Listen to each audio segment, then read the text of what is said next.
there's no rule that says that loved ones, whether it's a married couple, whether it's close friends, there's no rule that says you must be on the same spiritual level in order to get along. You have to be on the same path. You have to be going to the same place. But see, spiritual paths don't really have advanced places. We think about it like that. But the truth really is, spirituality is just getting us in touch with the truth of who we are. These days, of course, spirituality has also sadly become a business.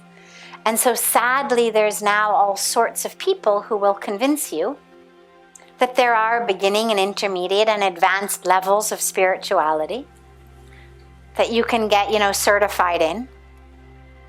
And the dilemma with that is it brings that judgment of the mind into a place where the mind should not be. The mind operates in separation. That's how the mind functions. It's able to look at, understand, figure out, analyze, judge, compare things that are separate from it. So whether it's a bank statement, whether it's a job proposal, whether it's a math problem, whatever it may be, whether it's traffic on the freeway I've got to navigate, the mind is very good. It's geared to operate in separation. But spirituality is about the self. It's about who we are, the truth. The minute the mind kicks in, we've lost it. Because the minute the mind kicks in, it now is judging me from a distance. It's saying, you did great. That was a good meditation today. A+ meditation. The minute that the mind says that, I've lost my meditation. How many times do you meditate? Maybe after you've read a book or you've heard a discourse about experiences during meditation, about discovering the true self, about stillness, expansiveness, an experience of infinity, whatever it may be.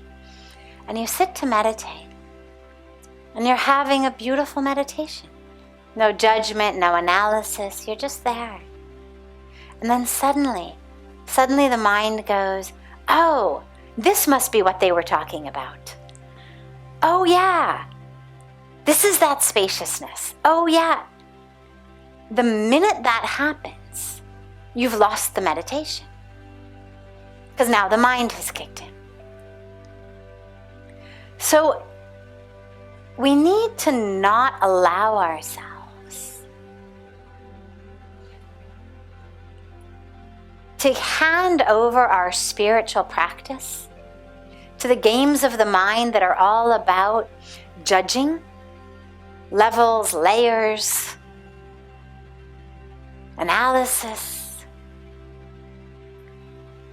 Spirituality is about oneness. It's about union. That's what yoga means, union. There's no place for judging. You can judge an asana. You can say, your trikonasana is better than your trikonasana. But your yoga is purely individual. You can't say your yoga is better than your yoga. Sure, your leg may be straighter in the asana, but the actual yoga, well, there is no comparison, because there's nothing that's separate. It's all about oneness. It's like saying, we're all in the Ganga River. I got in on Parmarth Niketan's Ghat. You got in on Gita Bhavan's ghat. Somebody else got in on Swargashram's ghat. So who's wetter? Right?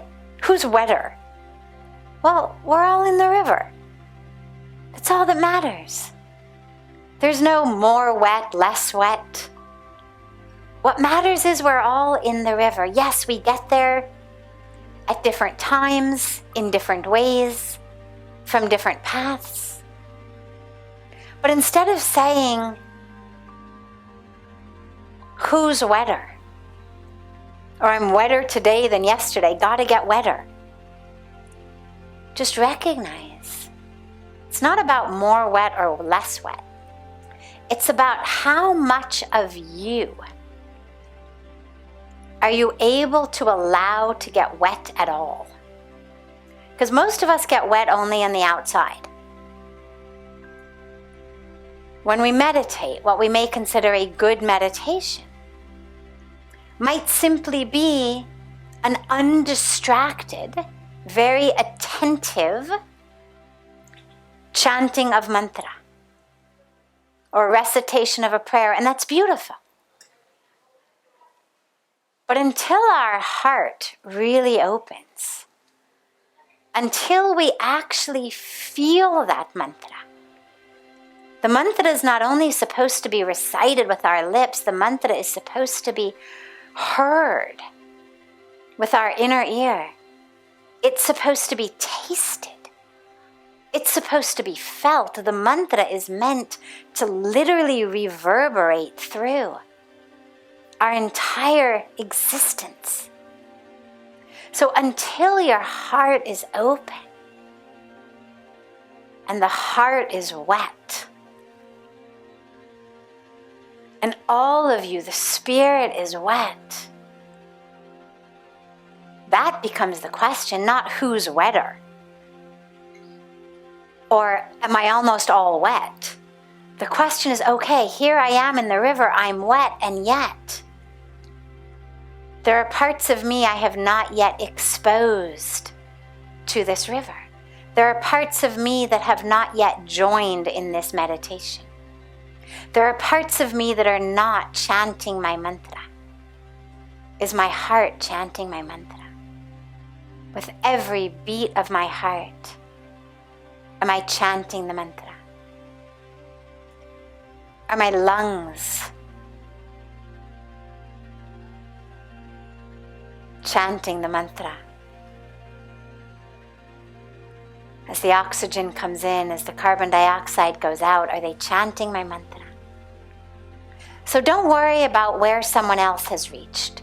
As long as they're on the path, that's all that matters. Focus on your path, because remember, as our path gets deeper, we realize there is no place you end and he begins.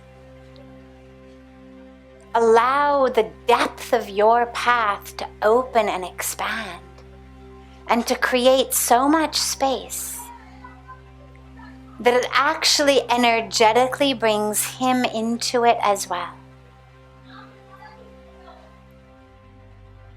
So yes, you absolutely have a future together, as long as you can get your mind out of this judging and comparing and contrasting and layers and levels. Focus on expansion. Focus on going deeper and deeper within yourself. And focus on being a transmitter, an energetic transmitter of that which you're experiencing on the inside. It's why we flock to gurus. Not only for their gyan, not only for the wisdom they give. There are many gurus who don't actually speak. With Puja Swamiji, we're very blessed that he actually gives gyan through words and teachings as well. But we flock to them. Even the ones who don't actually give teachings verbally. Because in their energetic space, we experience something different in our own selves. we experience that opening, that transformation in their presence, because they are exuding it. That which they are experiencing on the inside is just flowing out of them energetically so strongly that you feel it. Like the iron filings, get pulled by a magnet. Well, in this way, instead of pulling, it's like the energy is going out into you. And so that's what attracts us to the Guru. But even if you're not an enlightened Guru, don't worry. If you're having these deep spiritual experiences, you are also an energetic transmitter. Maybe not to masses, but at least to those who are around you. Focus on transmitting. Focus on sharing that which you're experiencing. And slowly, slowly it'll touch others. But remember, of course, everyone's got their own karmic package. And everybody's going to experience their own truth in different ways, at different times, at different speeds. Don't judge. Just love. And that love will take you deeper on your path. And that love will bring the two of you together, closer and closer.